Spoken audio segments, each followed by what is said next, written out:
Have you ever found yourself in a situation or with people that you felt absolutely unsafe to show the real and authentic you? This is the times when I say we wear this mask that separates us and maybe even protects us. Hi, I'm Dr. Denise Rollins, and I'd like to introduce you to an exercise called Meet My Mask. It is part of a bigger course that we're coming out with soon for Black women to explore their pain, power, and purpose. You'll see that in this exercise, we'll look at our masks in general, but we'll also explore the masks that we wear as Black women.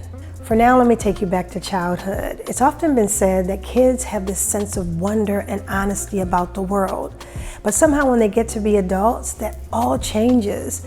Have you ever thought what makes that happen?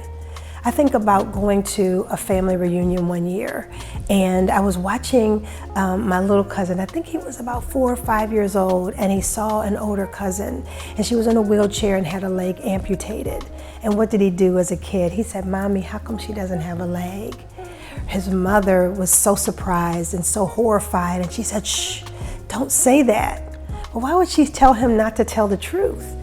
But it wasn't for any malice or malicious reason. It was because she didn't want to hurt the older family member. That example is just a small glimmer of how we change over time. No, don't tell that story because it will hurt somebody's feelings. No, don't say that because you never know how the other person will take it. And before you know it, little by little by little, we begin to wear these masks, and those masks serve to separate us from other people. We think they're to protect us, but oftentimes they become a separator. So let's talk about the mask that you wear. That's the exercise we're gonna do now. What I'd love you to do is to get a piece of paper. I have one in front of me, and so what I'd like you to do is take that paper and fold it in half.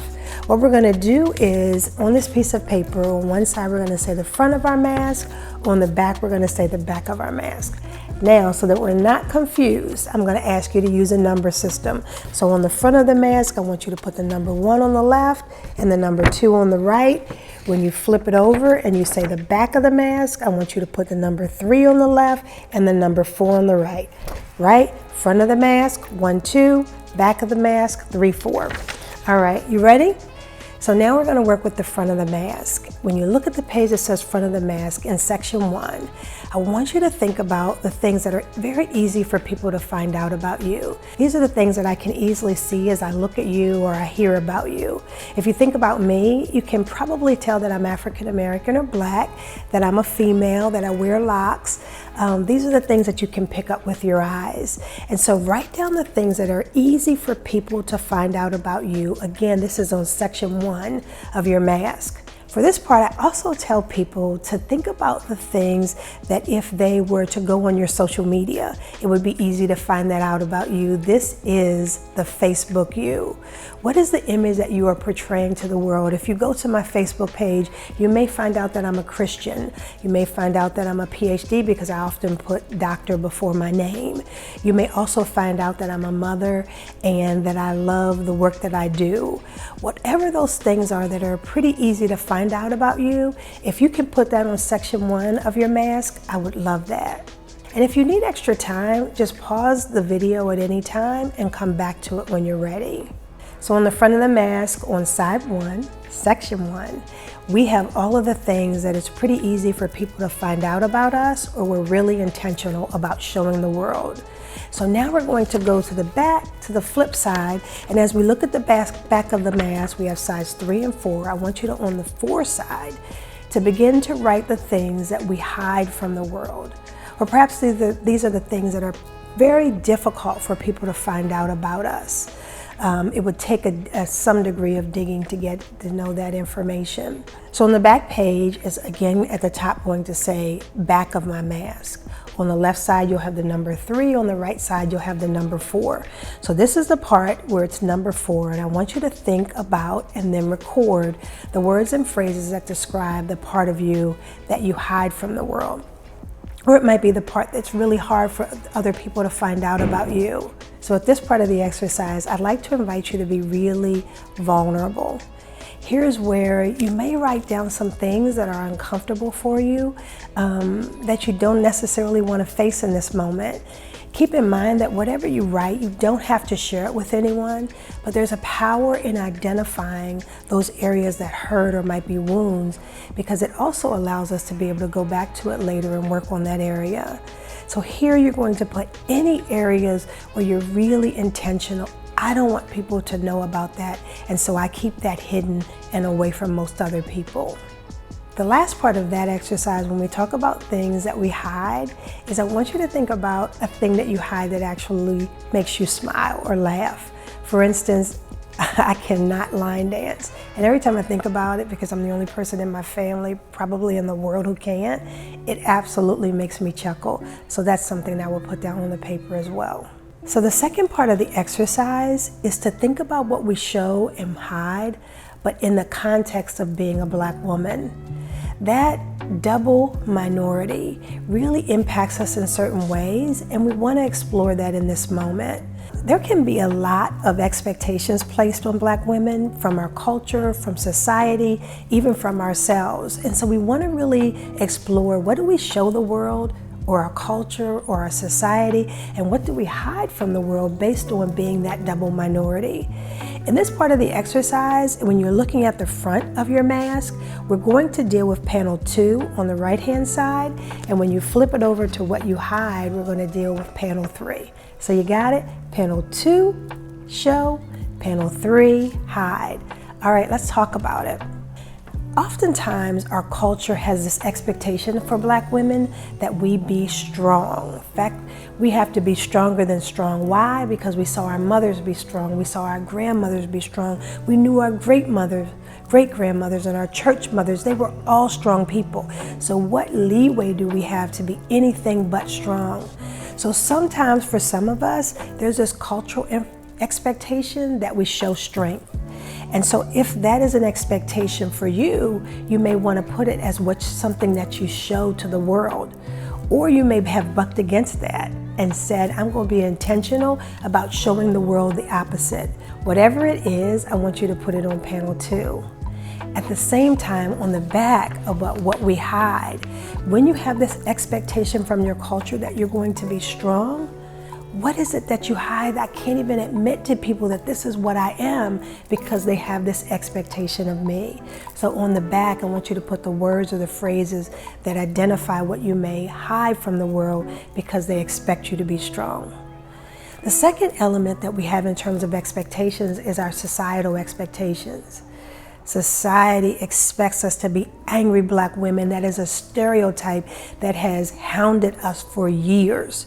So some of us are really intentional about always showing the world a smile because we know that you think that we're the opposite. And some of us say, I'm going to embrace that stereotype. So again, on the side 2, I want you to put what you show to the world when it comes to this expectation that you're going to be angry. And on side 3, panel 3, I want you to put what you hide from the world because they expect you to be angry. So what is it that I have to keep to myself in order to protect myself from society? So we've talked about culture, we've talked about society. Now I want to talk about spirituality in the sense that sometimes in our religious circles, we are expected to be saved Black women. What is a saved Black woman? She is the woman that accepts everything, questions nothing, and always operates on faith. And for some of us, that is absolutely true. For others of us, it is a burden to carry. So when it comes to this idea that we should always have faith and always be sure of everything, what is it that we show to the world, panel 2, and what is it that we hide from our religious world, that's panel 3. So the last expectation is an internal expectation. And this internal expectation sometimes is that we want ourselves to be superwomen. We have to be able to work all day, come home, cook, clean, do everything with the kids and with our partners, and get up the next morning after maybe 2, 3, 4 hours of sleep and do it all again. That is a superwoman expectation that comes from us. And so here I want you on panel 2, on the front of the mask, if you think about that internal expectation of perfection, what do I show the world? Do I embrace that and show them that I can do everything? And then what do I hide from the world? Do I secretly say, I'm about to fall apart if one more thing happens today. So I want you to, on panel 2, be what you show the world when it comes to this expectation that we're super. And on panel 3, what do I hide from the world because I think that everybody expects me, especially I expect myself to be super.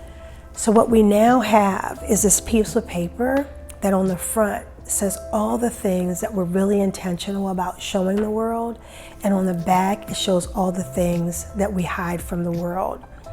This is a great opportunity for you to really look, consider, and be curious about what you've written on that paper. I want you to circle areas that may still be a little tender for you and may warrant exploration with a third party.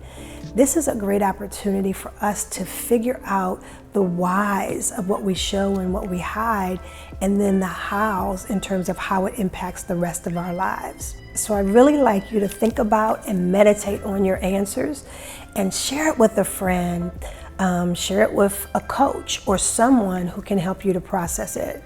But here's the thing, when we go through this activity, some people think that the whole point of the activity is that we never wear a mask. That is absolutely not what I'm trying to tell you. What I know for sure is that there's some situations where everybody doesn't need to see the full, raw, authentic me. So where there are places that I am going to wear a little bit of a mask, right? But there are also places where I have the opportunity to take that mask down a little so that people can get to know the real me and I can get to embrace who I really am at the same time. So it's about finding those situations where a mask is appropriate and where one isn't appropriate. Here's the thing though, in pulling down that mask, there's a level of vulnerability that's required that really allows you to grow, to learn, and to heal as you become the best part of you. So that vulnerability is absolutely something I'm going to encourage. So guess what? In this exercise, you know what you got a chance to do? You got a chance to meet your mask. You got to see what you show, you got to see what you hide from the world, and I'm going to ask you, especially as Black women, to process that information so that you can get better. But here's the beautiful part. This exercise is only a tiny piece in a program that we're creating for Black women so that they can explore their pain, power, and purpose. If this exercise has piqued your interest or given you some ahas, then you're absolutely ready for the next step, which is our course. So there'll be a place where you can leave your email address and your name so that if you're really interested in this, that when the course comes out, we'll make sure you're amongst the first to get the opportunity to take it. I thank you for taking the opportunity to look at your mask and also to consider being part of the course that we're developing. Don't forget, the link is in the description.